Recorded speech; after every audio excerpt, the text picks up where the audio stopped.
Welcome to Scorpio Soul Time, Sagittarius. I'm Ronique. I hope you all are doing well. It has been quite a month already, and we are just starting May of 2022. I say that because it feels like the first 4 months of this year, we've had so much going on, and May is still going to keep it going, okay?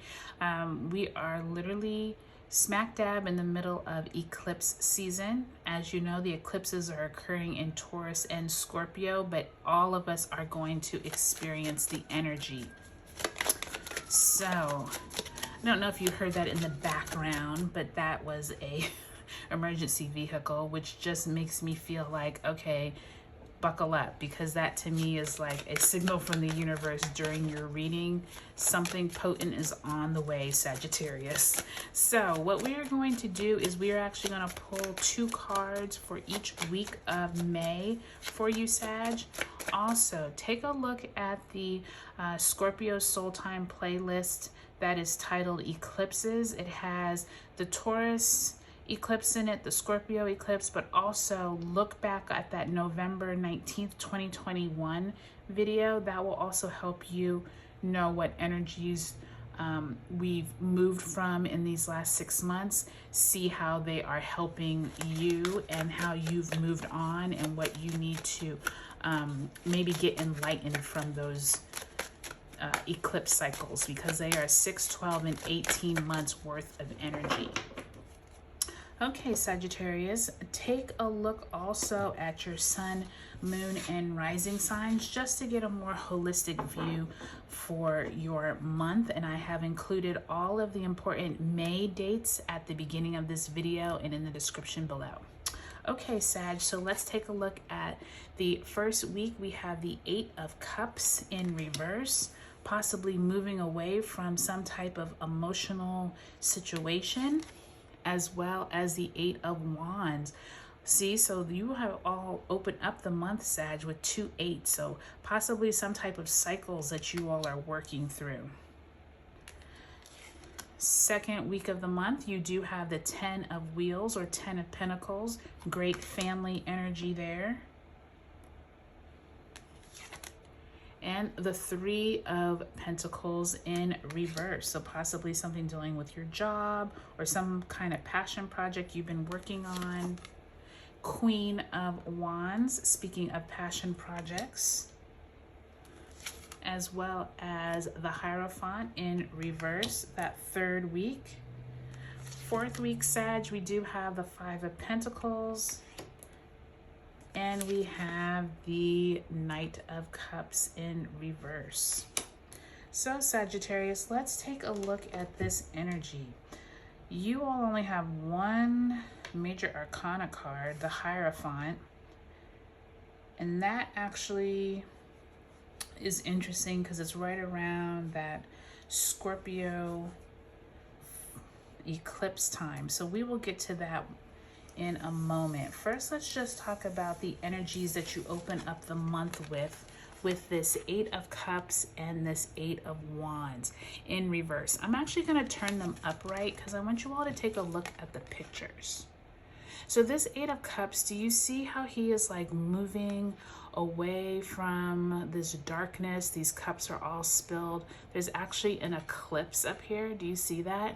I think that's really interesting. I don't know if I've ever seen like it quite depicted like that. So I love how he's literally like going to brighter, safer, new territory at this eclipse. And then this 8 of Wands, to me, it's almost like the coloring is almost like it's the same scene.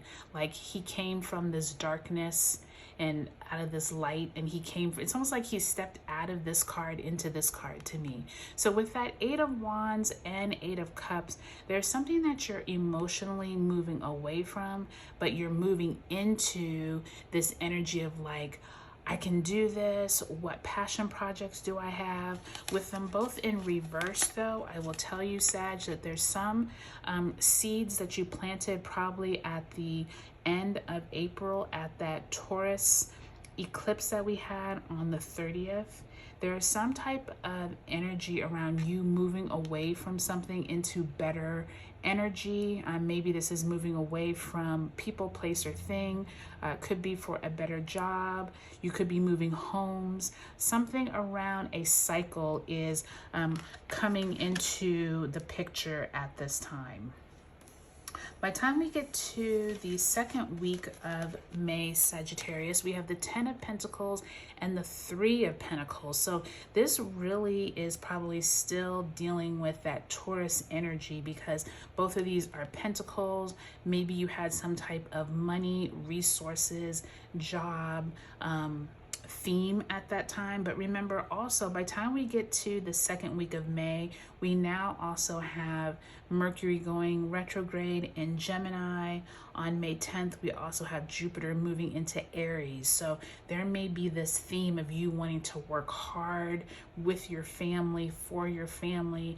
Something might be materializing at this time, or you just might have some type of themes around some new business you and your family are trying to get started, or maybe this business is going to benefit your family.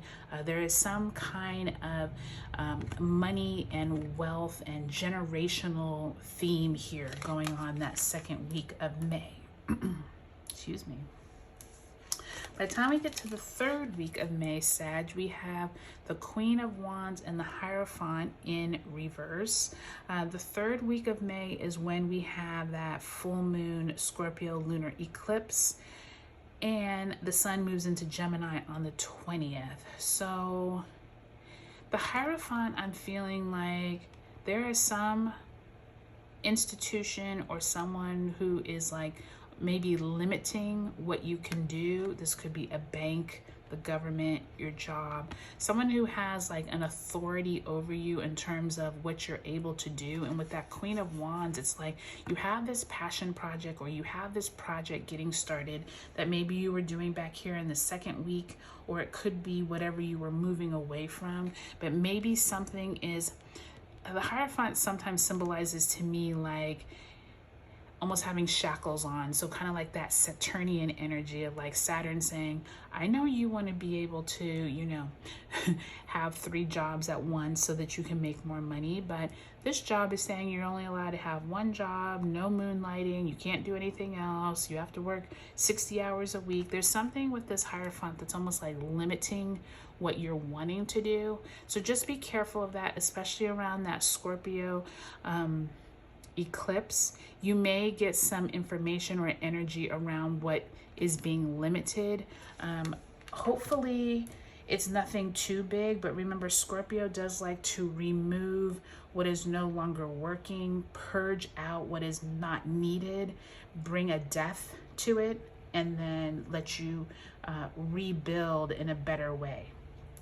I'm also saying that because by the time you get to the 4th week, I see this 5 of Wheels or 5 of Pentacles and Knight of Cups. So to me, this is symbolizing some kind of disappointment around money, around your finances, around your resources.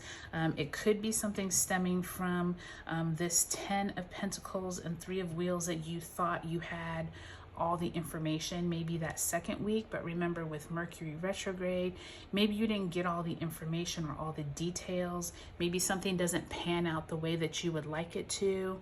There is some kind of emotional help here, but it's not really what you need at this time, if that makes sense.